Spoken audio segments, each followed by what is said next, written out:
Assalamualaikum warahmatullahi wabarakatuh. Perkenalkan, kami dari kelompok 4 Pendidikan Fisika Angkatan 2019 kelas B yang beranggotakan saya sendiri, Baginda Kahar Afrija Raja Sianipar, Elki Pahrianur, dan Rahmat Saifuddin Anwar.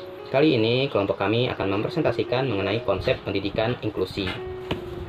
Nah, memasuki submateri yang pertama, yaitu mengenai paradigma model sosial dan model medis. Bagaimana disabilitas dipandang dari dua sisi. Paradigma model sosial atau sudut pandang baru adalah sebuah model yang memandang disabilitas disebabkan oleh masyarakat tempat kita tinggal dan bukan merupakan kesalahan seorang individu penyandang disabilitas itu, atau juga bukan merupakan konsekuensi yang tak dapat dihindari dari keterbatasannya. Dengan kata lain, disabilitas merupakan akibat dari hambatan-hambatan fisik, struktural, dan sikap yang ada di dalam masyarakat yang mengarah pada diskriminasi.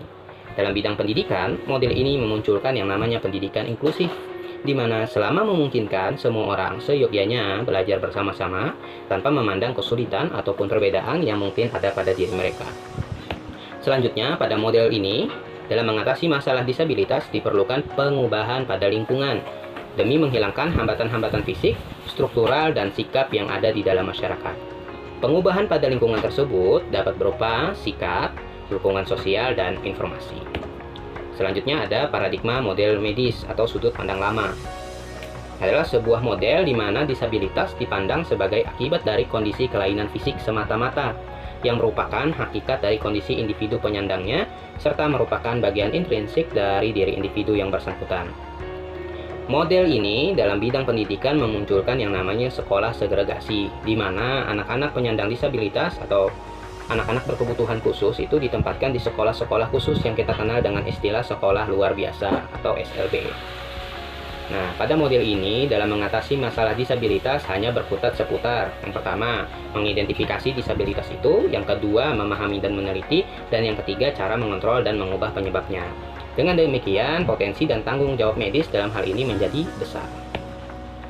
Selanjutnya, kita akan membahas mengenai filosofi pendidikan inklusi sebagai fondasi berlayarnya pendidikan inklusi. Sebagai sebuah bangunan baru setelah paradigma lama atau pendidikan luar biasa, pendidikan inklusi berangkat dari konsep filosofi dan nilai-nilai yang mendasar. Hal ini karena pada hakikatnya filsafat dan nilai-nilai dasar dalam pendidikan berfungsi sebagai acuan dalam mengidentifikasi isu-isu strategis pendidikan, merumuskan ciri dan karakteristik masyarakat, serta perumusan peran serta pemberdayaan dalam pendidikan. Menurut Toto, tahun 2004, filosofi utama penerapan pendidikan inklusif di Indonesia itu adalah Pancasila, yang merupakan 5 pilar sekaligus cita-cita yang didirikan atas fondasi yang lebih mendasar lagi, yang disebut Bhinneka Tunggal Ika. Filsafat ini sebagai wujud pengakuan kebinekaan manusia, baik kebinekaan vertikal maupun horizontal, yang mengemban misi tunggal sebagai umat Tuhan di bumi. Adapun kebinekaan vertikal itu ditandai dengan perbedaan kecerdasan, kekuatan fisik, kemampuan finansial, kepangkatan, kemampuan pengendalian diri, dan lain sebagainya. Sedangkan kebinekaan horizontal itu diwarnai dengan perbedaan suku bangsa, ras, bahasa, budaya, agama, tempat tinggal, daerah, afiliasi politik, dan lain sebagainya. Nah, bertolak dari filosofi Bhinneka Tunggal Ika, kelainan atau kecacatan dan keberbakatan hanyalah satu bentuk kebinekaan, seperti halnya perbedaan suku, ras, bahasa, budaya, atau agama. Di dalam diri individu berkelainan, pastilah dapat ditemukan keunggulan-keunggulan tertentu. Sebaliknya, di dalam diri individu berbakat, pasti terdapat juga kecacatan tertentu. Karena tidak ada makhluk di bumi ini yang diciptakan sempurna. Kecacatan dan keunggulan tidak memisahkan peserta didik satu dengan lainnya, seperti halnya perbedaan suku, bahasa, budaya, atau agama. Hal ini harus diwujudkan dalam sistem pendidikan. Sistem pendidikan harus memungkinkan terjadinya pergaulan dan interaksi antar siswa yang beragam, sehingga mendorong sikap silih asah, silih asih, dan silih asuh dengan semangat toleransi seperti halnya yang dijumpai atau dicita-citakan dalam kehidupan sehari-hari. Baiklah, saya akan melanjutkan presentasi daripada teman saya. Definisi dan konsep pendidikan inklusi. Bagaimana sih pendidikan inklusi itu dirumuskan? Menurut Smith pada tahun 2006, yang dikutip dari buku yang ditulis Sukadari pada tahun 2019. Inklusi ini berasal dari kata bahasa Inggris, yaitu inclusion, yang mendeskripsikan bahwa Inklusi itu sesuatu yang positif dalam usaha-usaha menyatukan anak-anak yang memiliki hambatan dengan cara yang realistis dan komprehensif dalam kehidupan pendidikan yang menyeluruh. Berikutnya dari menurut Mulyono dalam buku yang sama. Pendidikan inklusi ini adalah pendidikan yang mengikutsertakan anak-anak berkebutuhan khusus untuk belajar bersama-sama dengan anak-anak yang sebayanya di sekolah reguler. Dan pada akhirnya mereka ini menjadi bagian dari masyarakat tersebut, sehingga terciptalah suasana belajar yang kondusif. Berikutnya tentang konsep pendidikan inklusi. Menurut Moliner, dalam Dominics dan Moliner 2014, pendidikan inklusif ini berarti perubahan radikal dalam cara kita berpikir tentang kepribadian, tetapi tidak hanya dalam kaitannya dengan siswa dengan kesulitan atau kebutuhan khusus, tetapi untuk semua orang yang ada. Model ini tidak diragukan lagi merupakan salah satu fondasi masyarakat demokratis dan salah satu akibat dari multikulturalisme yang berkontribusi pada penciptaan sekolah baru dan masyarakat yang lebih baik, yang mempromosikan politik yang adil, merata, dan manusiawi. Jalan menuju sekolah inklusi ini sangat kompleks, dan perubahan serta transformasinya ini melibatkan berbagai latar dan aktor. Tentunya orang tua, guru, siswa, dan anggota masyarakat itu sendiri. Dalam penerapannya, pendidikan inklusif ini memandang beberapa konsep tentang anak, yaitu menurutnya semua anak itu berhak memperoleh pendidikan dalam komunitasnya sendiri. Kedua, semua anak dapat belajar dan siapapun dapat mengalami kesulitan belajar. Yang ketiga, semua anak itu membutuhkan dukungan untuk belajar. Dan yang keempat, pengajaran yang berfokus pada anak akan bermanfaat bagi semua anak. Berikutnya adalah tentang konsep keberagaman. Bagaimana sih pendidikan inklusif ini dalam keberagaman? Pendidikan inklusif ini merangkul keberagaman sebagai sumber kekuatan. Pendidikan inklusif ini mempersiapkan siswanya itu untuk menjadi masyarakat yang menghargai dan menghormati perbedaan. Keberhasilan pendidikan ini ditentukan oleh seberapa besar kepedulian pendidikan itu terhadap masalah pluralisme atau kemajemukan yang ada, dan multikulturalisme atau keberagaman budaya, agama, dan kesederajatan. Hal ini disebabkan karena pendidikan merupakan proses pembudayaan atau enkulturasi. Pendidikan multikultural yang berorientasi pada aktivitas siswa dan perilaku siswa banyak dipengaruhi oleh budayanya. Oleh karena itu, pendidikan multikultural berupaya membantu siswa mengembangkan semua potensi sebagai pelajar dan anggota masyarakat. Kemudian yang berikutnya tentang konsep sekolah ramah anak. Konsep sekolah ramah anak SRA adalah program untuk mewujudkan kondisi aman, bersih, sehat, peduli, dan berbudaya lingkungan hidup yang mampu menjamin pemenuhan hak dan perlindungan anak dari kekerasan, diskriminasi, dan perlakuan salah lainnya selama anak masih berada di satuan pendidikan, serta mendukung partisipasi anak terutama dalam perencanaan, kebijakan, pembelajaran, dan pengawasan. Sekolah ramah anak ini bukan untuk membangun sekolah baru, tapi untuk mengkondisikan sebuah sekolah yang ada itu menjadi sekolah yang nyaman bagi anak, serta memastikan sekolah itu memenuhi hak anak dan melindunginya. Pembentukan dan pengembangan sekolah ramah anak ini didasari pada beberapa prinsip sebagai berikut. Yang pertama itu non-diskriminasi atau tidak ada diskriminasi. Yang kedua itu kepentingan terbaik bagi anak, itu yang diutamakan. Yang ketiga hidup, kelangsungan hidup dan perkembangan. Yang keempat penghormatan terhadap pandangan anak. Yang kelima adalah pengelolaan yang baik. Baiklah, selanjutnya kita akan membahas tentang jenis-jenis sistem penanganan anak berkebutuhan khusus dalam bidang pendidikan kita. Seperti yang sudah kita ketahui, pada paradigma lama atau paradigma model medis, anak berkebutuhan khusus dikelompokkan sesuai dengan kebutuhannya.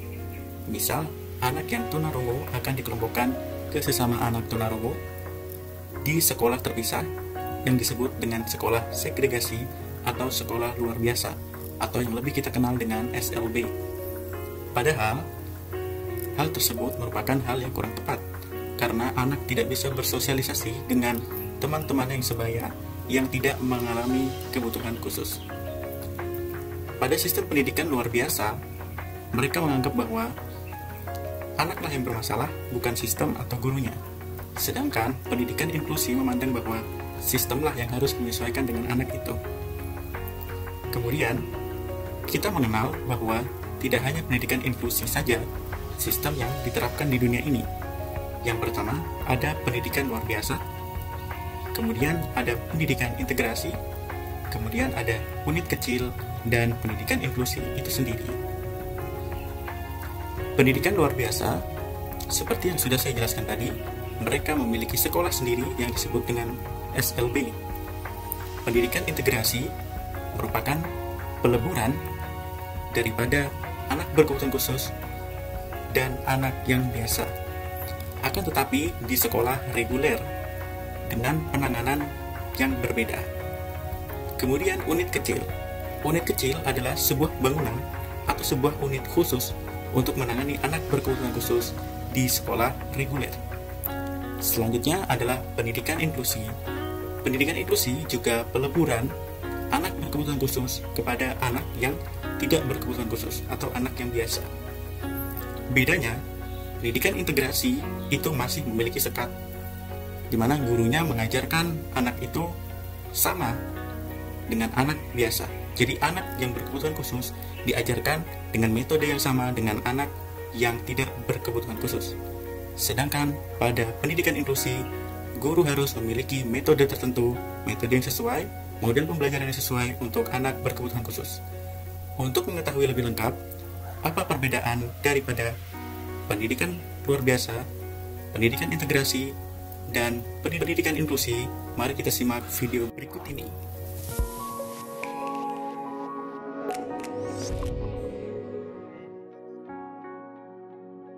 So what about other terms, like exclusion, segregation, and integration?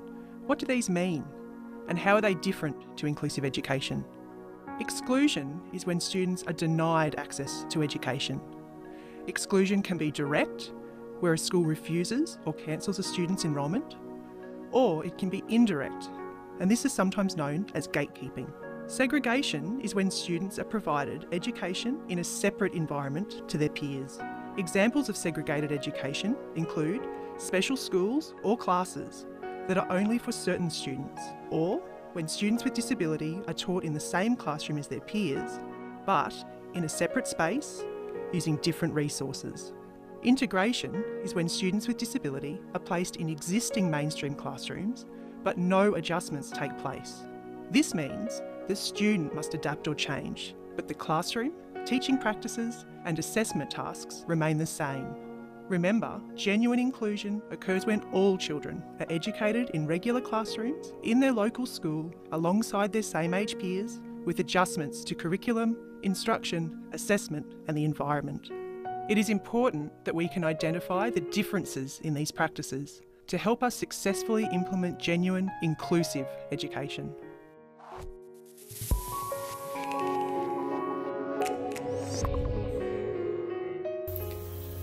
Selanjutnya, pembahasan kita adalah tentang manfaat dan tantangan pendidikan inklusif. Bagaimana jalan berliku pendidikan inklusif di dunia dalam sistem pendidikan? Manfaat pendidikan inklusif yang pertama tentu akan mengembangkan kekuatan dan bakat individu dengan harapan yang tinggi sesuai untuk masing-masing anak. Yang kedua, manfaat dari pendidikan inklusif adalah kita dapat melibatkan orang tua dalam proses pendidikannya, menumbuhkan budaya sekolah yang saling menghormati, dan memberikan kesempatan untuk belajar dan menerima perbedaan yang ada pada masing-masing individu. Namun demikian, di balik manfaat tersebut, tentu pendidikan inklusi akan menghadapi tantangan-tantangan tertentu. Misalnya tantangan sosial emosional, di mana dalam mengembangkan interaksi dan komunikasi yang bermakna, yang merupakan hal dasar hubungan sosial bagi semua orang, tentu akan menghadapi kesulitan antara anak yang biasa dengan anak yang berkebutuhan khusus. Misal kesulitan dalam berinteraksi dan berbahasa atau berkomunikasi. Kemudian tantangan yang lain adalah berkaitan dengan penyiapan dan penataan profesional. Dalam hal ini guru. Belum tentu guru yang ada di sekolah itu siap untuk menerima anak berkebutuhan khusus. Bisa jadi guru tersebut belum memperoleh cukup ilmu, cukup keahlian, cukup kemampuan untuk menangani anak berkebutuhan khusus. Demikian presentasi yang dapat kami sajikan. Apabila ada salah kata, kami mohon maaf. Wassalamualaikum warahmatullahi wabarakatuh.